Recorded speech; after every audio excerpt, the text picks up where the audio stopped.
போன வாரம் முழுக்க பிக் பாஸில் வந்து பார்த்திங்கன்னா கேமராவில் அந்த 1 ஹவர் எபிசோடில் கேமராவில் தெரிஞ்ச முகங்கள் 2 தான் நினைக்கிறேன் அதிகபட்சம். அதில் வந்து 80% வந்து ரயன். அவர் தான் வந்து கேமு அற்புதமாக விளையாடினார், அதை தவிர பேசிக்கிட்டே இருந்தார்.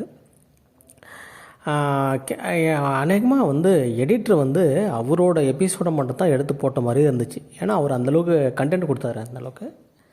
அதன் பிறகு முத்துக்குமார் வர்சஸ் ரயன் அப்படின்ற மாதிரி கேம் போயிட்டுருக்கு.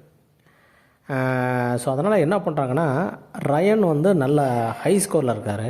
அவர் வந்து பீட் பண்ணுறதுக்கு முத்துக்குமார் வந்து போராடிட்டுருக்கார். இதுதான் கேம். ஸோ இதில் ரயனோட பிரச்சனை என்ன அப்படின்னு பார்த்தீங்கன்னா, ரயன் வந்து அந்த நிகழ்கால விஷயங்களை பேசுகிறத விட்டுட்டு நடந்த அந்த செத்து புதைச்ச விஷயங்கள் இருக்குல்ல, அதெல்லாம் தோண்டி எடுத்துகிட்டு வந்து கண்டென்ட் கொடுக்கணுன்றதுக்காக நம்ம தெரியல, தோண்டி எடுத்துகிட்டு வந்து பேசிகிட்டே இருக்கார் விடாமல். ஸோ இது வந்து அந்த பக்கம் கிராஸ் பண்ணும்போது முத்துக்குமாரோ இல்லை வேறு யாரோ கிராஸ் பண்ணும்போது வந்து மஞ்சரி இவங்களாம் கிராஸ் பண்ணும்போது அவங்களுக்கு வந்து அவங்க இதுக்கெல்லாம் பதில் கொடுத்துட்டே இருக்க வேண்டியதாக இருக்குது. இந்த மாதிரி ரயன் வந்து கிளப்பிட்டுட்டு இதில் ஃபேர் கேமா அவங்க வந்து மேலெல்லாம் சேர்ந்துக்கிட்டு ஒரு டீமாக ஆனது வந்து ஃபேர் கேமா அப்படின்னு கேட்குறது எல்லாம் நியாயமான கேள்வி தான். ஆனால் இது வந்து நடந்து முடிஞ்ச விஷயத்துலேயே திரும்ப திரும்ப திரும்ப பேசிகிட்டு இருக்கும்போது ஒரு மாதிரி சலிப்பு தட்டிடுது. இவங்க சௌந்தர்யா சொல்லி ஏஞ்சி போவாங்க, ஏன் எந்திரிக்கிற அப்படின்னு கேட்கும்போது சொல்லுவாங்க, இவன் வேறு நசன்னு பேசிகிட்டே இருக்கான் அப்படின்வாங்க. கிட்டத்தட்ட ஆடியன்ஸோட மனநிலைமை அப்படி தான் இருந்துச்சு.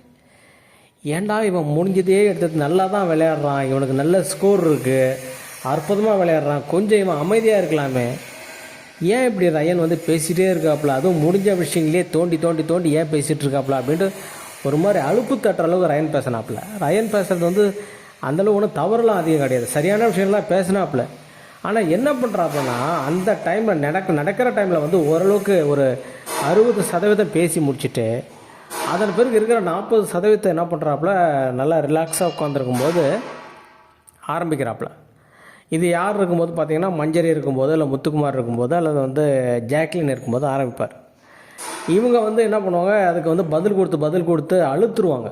ஆனால் அவர் வந்து அவரோட ஸ்டாண்டில் உறுதியாக நிற்பார். அவர் அது சரியாக கூட இருக்கும், பல நேரங்களில் சரி தான் அவர் பேசுறது, இல்லைன்னு சொல்ல. பட் ஆனால் இந்த கண்டென்ட் இல்லைன்றதுக்காக இந்த முடிஞ்ச விஷயங்களையே பேசி கிட்டத்தட்ட இந்த ட்ரம் ஆனது, அதுக்கு முன்னாடி ஆனது, இதெல்லாம் வந்து பேசி பேசி பேசி இந்த பிரீக்ஸ் ஆனது, இது எல்லாத்தையும் கொண்டு வந்து பேசி ஒரு மாதிரி அலுப்பு பழைய முடிஞ்ச அந்த ஆடியன்ஸ் வந்து எதெல்லாம் போதும் அப்படின்ட்டு சொல்கிறாங்களோ அங்கே திரும்ப திரும்ப திரும்ப கூப்பிட்டு போயிருந்தார் ரயன். அதுதான் அவரோட பெரிய பிரச்சனை. மற்றபடி ரயன் வந்து ஆனது வந்து நல்லா அற்புதமாக, அவர் வந்து பேசிக்கலாக பிளேயர்ன்றதுனால அவரோட விளையாட்டு வந்து ரொம்ப அற்புதமாக இருந்துச்சு.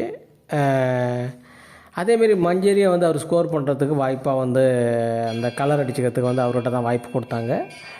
அது மிக மோசமான தவறான விளையாட்டு. அது பவித்ராவுக்கோ இல்லை வேறு யாராவது ஜாக்லினுக்கோ இல்லை வேறு யாராவது கொடுத்துருக்கணும். யார் வந்து மதிப்பெண்கள் ரொம்ப கம்மியாக இருந்தாங்களோ அவங்களுக்கு கொடுத்துருக்கணும். திரும்ப திரும்ப வந்து ரயன் அவங்க எப்படி சூஸ் பண்ண தெரியல, அது அவங்களே ஒத்துக்கிட்டாங்க, நான் தப்பான கேம் ஆடுறேன் அப்படின்ட்டு. அது தெரிஞ்சு விளையாண்டாங்களா இல்லைன்னு தெரியல. அது ஸோ இது முத்துக்குமாருக்கும் ரயனுக்கும் வந்து திரும்ப ஓடிட்டுருக்கு. முத்துக்குமார் வந்து அநேகமாக அவர் வந்து கோபப்பட்ட நிமிடங்களில் வந்து ரயனால் தான் அதிகமாக கோபப்பட்டார்னு நினைக்கிறேன் இந்த போன வாரத்தில்.